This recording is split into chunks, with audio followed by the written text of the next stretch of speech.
My name is Uwagboe Ogieva. I was born 1974. I attended Uwagboe Primary School. I later attended the Niger College. After my secondary school, I did some jobs to be able to get some money to help myself secure an admission into a higher institution. Later, I attended Federal Polytechnic Oko, Anambra State. After that, I came back to Benin City and I served in a commercial school as a teacher of mathematics, economics, and accounting. Later, I departed and I left for Europe, knowing how difficult it was to secure visa to Europe. So I decided to take the desert to Europe. That almost cost my life in 2 occasions. I succeeded and I arrived in Spain. Here in Spain, I was able to get myself together and attended a lot of institutions and had a lot of certificates. First, I was able to earn my professional certificates, Microsoft certificates on the Office, which is the Microsoft certificate of basic of Office, which is Microsoft Word, Excel, PowerPoint, and Access. That was my beginning. Later, I put in for more courses to train myself in the computer field. Initially, as you heard, my career was in accounting when I was in Nigeria. I did banking and finance in Federal Polytechnic, but when I came to Spain, I see that somehow most of the work are mainly being maneuvered or done with a computer. First of all, I made a decision to learn it. What made me to finally go more profound in trying to become a software expert was because of the little encounter I had sometime 2000, 2004, 2005, when I had a telephone conversation with Madam Tina Yare, who was then the cultural director of the ENA. So, and when she told me that they were looking for someone to design simple alphabetical, Edo language alphabetical software. So, and she told me that there was no one to do the software, and the person she saw was a Yoruba guy or Yoruba man, who was then based in Sweden. After that conversation, I was not satisfied and I was not happy. Happy in the sense that I was not okay to see that again another ethnic person or Yoruba person, only the person or the software engineer to now design an Edo language alphabet program. I wasn't satisfied because of previous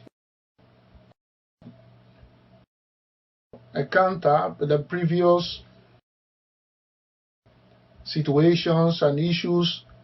We have been reading how other ethnic groups have been very biased, other scholars have been very biased when they are writing Edo history, when they are presenting Edo culture, or when they want to present even as far as the language, trying to say that Edo is from Yoruba and all that.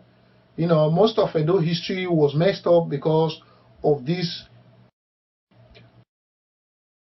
misrepresentation. So that was why I was not so happy with that another person or another person from another ethnic group have to now again represent Edo in terms of designing Edo software. So I decided to pick up the challenge. I have to enroll for a software course, and we started about 2005, 2006, and that is how I started enrolling for more professional courses and more programs that landed me to have master in software development and programming, and as a software engineer.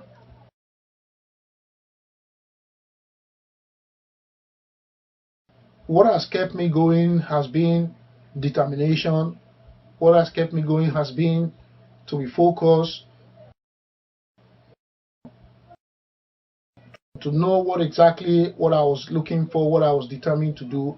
I was determined to change the narrative of the Edo people, the image that was being created at the time. Anytime the media want to report Edo story, Edo history, Edo people, they either be presenting in terms of prostitution or presenting that they are not educated and all that. I was not satisfied with that. I was not okay with the narrative. So I decided that no, if nobody breaks this narrative, I will put myself forth to do this. Though this has given me the motivation over the years to push on, not only to professionalize in my career as a software engineer, but also to raise the consciousness of Edo nationalism.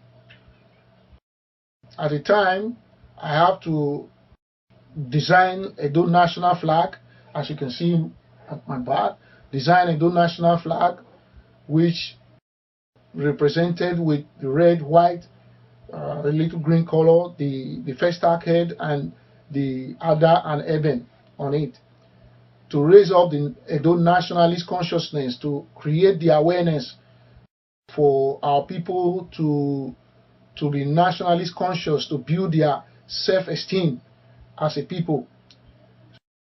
That took me a lot far, setting up a lot of organizations, a lot of Edo organizations like the Edo National Congress, Edo Union of Barcelona, and later Great Benin Origins, and many more.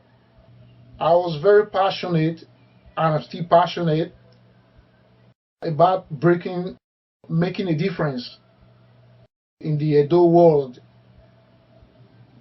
I decided to give up a lot of my personal sacrifice time and intellectual ability to promote the Edo history, culture, language, and presence in world history, and at the same time bringing the Edo people relevance in the body politics of Nigeria.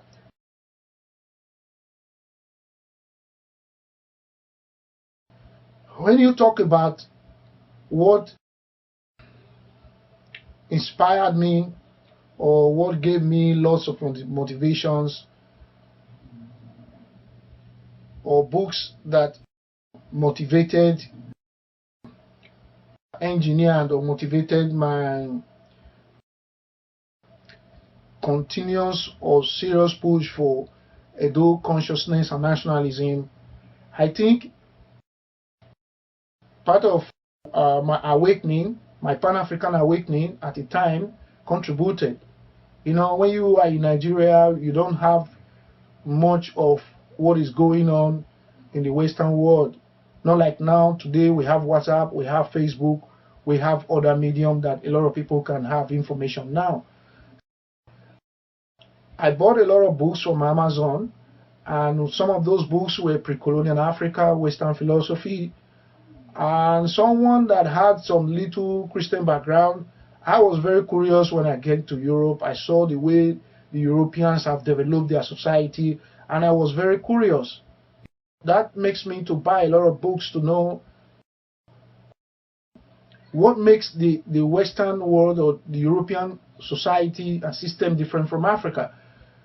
And I begin to study a lot of books like American Secularism, Natural Antithesis, Free Thinkers, Why I'm Not a Christian, and I also bought a book by Bertrand Russell, Western Philosophy.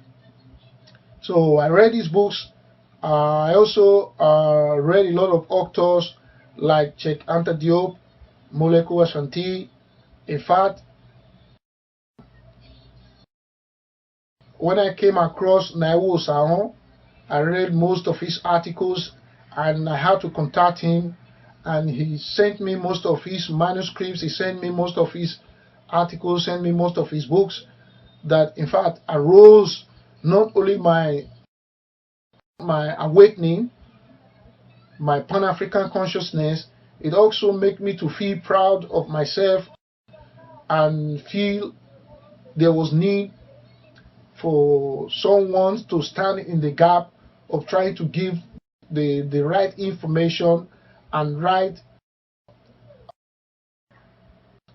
message to our people, so that a lot of people can be awoken just as I do. So this has given me the passion to continue over the years, writing lots of articles, writing lot of journals, and at the same time published my first book,